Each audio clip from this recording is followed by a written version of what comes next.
বন্ধুরা আমাদের সবার ফোনে একটা সেটিংস রয়েছে, কিন্তু সেই সেটিংসের কাজ কি সেটা কিন্তু আমরা অনেকেই জানি না।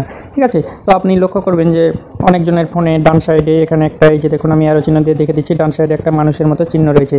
তো এর কাজ কি সেই প্রসঙ্গে আজকে ভিডিওটি তৈরি করছি।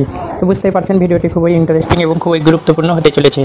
তো স্কিপ না করে পুরো ভিডিওটি দেখবেন এই আশাই করতেছি।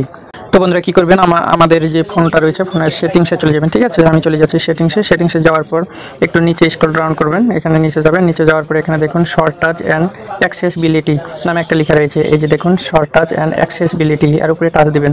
আমি টাচ দিয়ে দিলাম। দেওয়ার পর সর্বনিচে এখানে দেখুন অ্যাক্সেসিবিলিটি নামে একটা লেখা রয়েছে, এর উপরে টাচ দিবেন। টাচ দেওয়ার পরে এখানে উপরে দেখুন সিলেক্ট টু স্পেস, ঠিক আছে, এর উপরে টাচ দেবেন। দেওয়ার পরে এখানে আমার অন করা আছে, এটা আপনার প্রথমে অফ দেখাবে, এটা অন করে নেবেন। এইভাবে অন করার পরে এখানে অ্যালাউ চাইবে, অ্যালাউ করে দেবেন। তারপর গো টু ইট, এর উপরে টাচ দেবেন। এই যে এখানে দেখুন মানুষ চিহ্নটি আমার ডান সাইডে নিচের দিকে লক্ষ্য করুন, এখানে মানুষ চিহ্নটি চলে আসছে। তো মূলত এর কাজ কি সেটাই আজকে আপনাদের দেখাবো। তো কি করবেন, একটা লেখা বের করবেন। ঠিক আছে, যে কোনো একটা লেখা বের করবেন।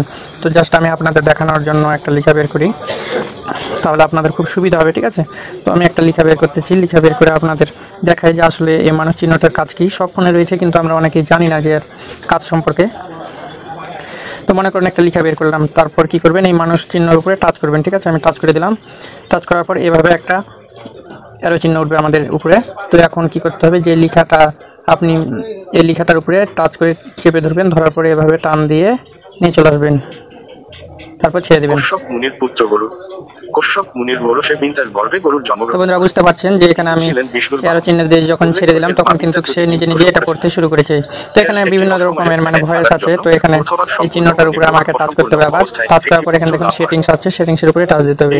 টাচ দেওয়ার পরে এখানে দেখুন, আমি এটা একটু বন্ধ করে রাখি, এখানে দেখুন চেঞ্জ রেকর্ডিং ভয়েস। ঠিক আছে, এর উপরে টাচ দেবেন নিচেরটায়। এখানে টাচ দেওয়ার পরে এখানে দেখুন বাংলা, ভারত বাংলা, বাংলাদেশ বাংলা, বাংলা 2, বাংলা 1, অনেকগুলো এখানে অপশন রয়েছে। হিন্দি রয়েছে, তারপর ইংলিশ, সম্পূর্ণটাই এখানে রয়েছে। তো আমরা যেহেতু বাংলা ভাষা এটা পড়াতে চাই, তাই বাংলা 1 উপরে আমি টাচ দিয়েছি। বাংলা 2 এর উপরে টাচ দেওয়ার পর ডান করে দিলে কী হয় দেখা যাক। তো আমি আবার ব্যাকে চলে এলাম। আসার পর আবার যদি আমি এই কেটে কীভাবে দেবেন, যে মানুষ চিহ্নের উপরে আবার টাচ দেবেন, তাহলে কেটে যাবে। ঠিক আছে, তারপর আবার যদি আপনি পড়াতে চান মানুষ চিহ্নের উপরে টাচ দেবেন। দেওয়ার পর যখন এই লাল অ্যারো চিহ্নটা আসবে, এটা আপনি রেকর্ডিংও করতে পারবেন। অ্যারো চিহ্নের উপরে যদি আপনি টাচ দেন তাহলে এটা রেকর্ডিং শুরু হবে।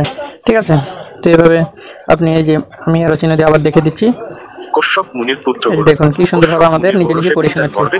তো বন্ধুরা এটি ছিল মূলত আজকের ভিডিও, যে আমরা অনেকেই জানি না যে আসলে এই মানুষ চিহ্নটা আসলে কি বা কিভাবে কাজ করে। তো বন্ধুরা আজকে এই পর্যন্ত, আবার দেখা হবে নতুন কোনো ভিডিও নিয়ে। সেই পর্যন্ত সবাই ভালো থাকবেন, সুস্থ থাকবেন, এই কামনায় বিদায় নিচ্ছি। আমি শ্রী নারায়ণ মালাকার জীবন, আর আপনারা দেখছিলেন নারায়ণ টেক চ্যানেল।